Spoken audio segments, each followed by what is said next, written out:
Hey everyone, and welcome back to another World of Warcraft video.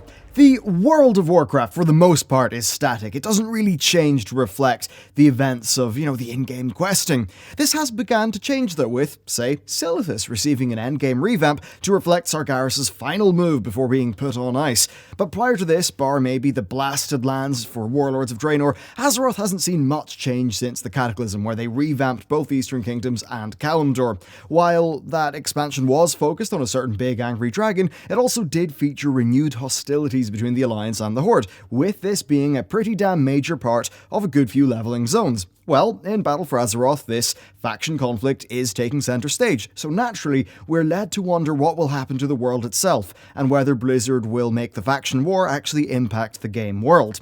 Now, as I mentioned, Blizzard are able to update the old world for max level players to reflect the current story. Well, that's pretty damn relevant to what I think could be going down in Battle for Azeroth. Today's discussion focuses on a few things. First, we've got the burning of Teldrassil, we've also got the sacking of the Undercity, but more importantly, Warfronts. Warfronts are particularly interesting. Stromgarde, of course, has been announced. We've seen a little bit of it from BlizzCon, but there's some other stuff that has been data mined. And then, if you look at the Warfront version of Stromgarde, well, it includes revamped visuals for the zone. Now, we know very little about how Warfronts actually work, but we do at least know that a revamped version of Stromgarde does exist, and actually it's of the whole zone. And what's more interesting is the Southern Barrens Warfront that's been data mined. Now, there are strings which point to its existence, but also a minimap. Now remember, minimaps are generated, they're not drawn, so this does actually mean that that map itself does exist. What's crazy though is, if you look at Mulgore, it's flooded. Now, Thunderbluff is probably fine, given its height. If you were to, flood somewhere, it's probably an okay place to do it. But that's kind of interesting. Maybe that's the sort of thing Jaina would do.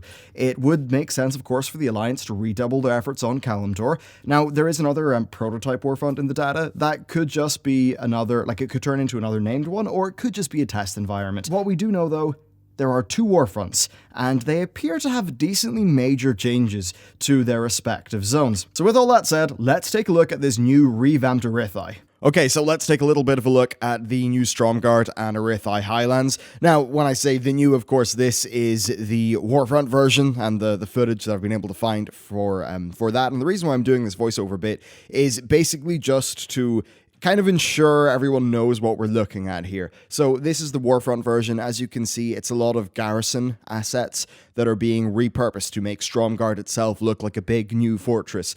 And then when you actually look inside Stromgarde, you see loads of different buildings, and you see what looks like areas to, plonk a new building down for, for upgrades, for troops, that sort of thing. And then as you go outside, you see where the Horde base would be, and there's all those spaces in the ground where a building could be put down. And then just in general, there are some new features and things like that across the zone. There are also some bits where it flat out does just look like a little bit of an, aesthetic polish has been plonked in there.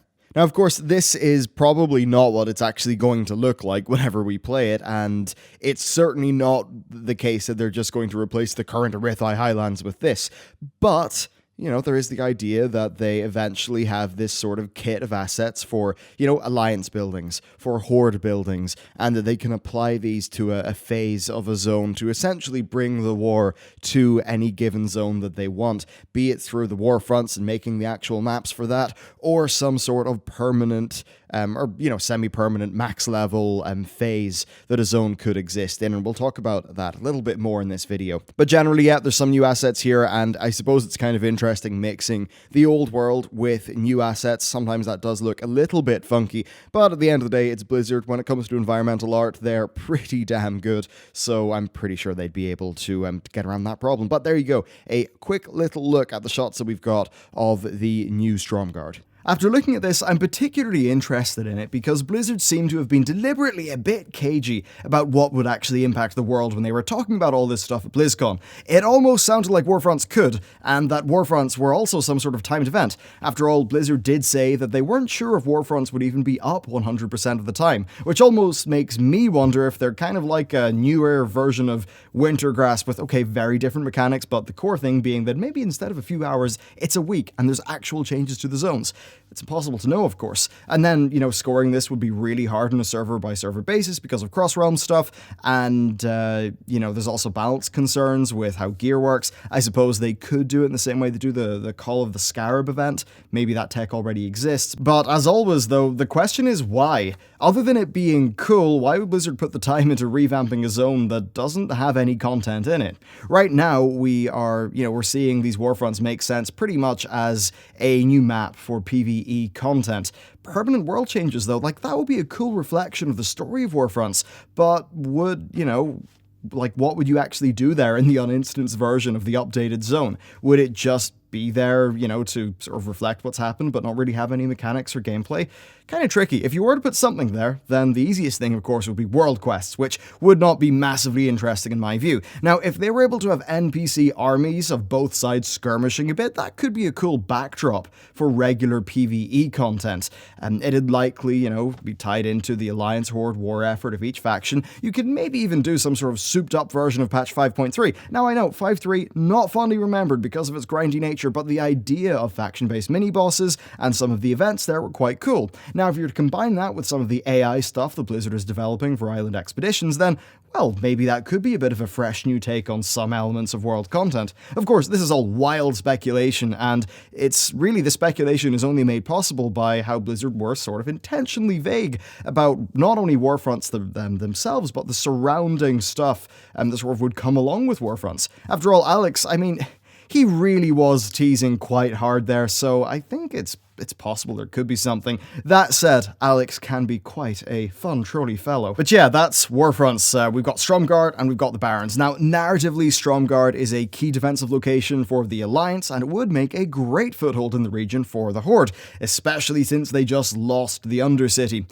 Narratively, it is a bit strange that the Horde have any power that far south, but having them, of course, invade by sea, that does make sense. As for the Barrens, well, of course, the Barrens has not been confirmed, but if it is a thing, it's pretty clear the Alliance would attack through Theramore Isle in an attempt to, cut off the supply lines between Thunderbluff and Orgrimmar. Narratively, though, and this is my point here, it only makes sense for the Alliance to defend Stromgarde while the Horde attacks it. And it only makes sense for the Alliance to attack the Barrens while the Horde defends it.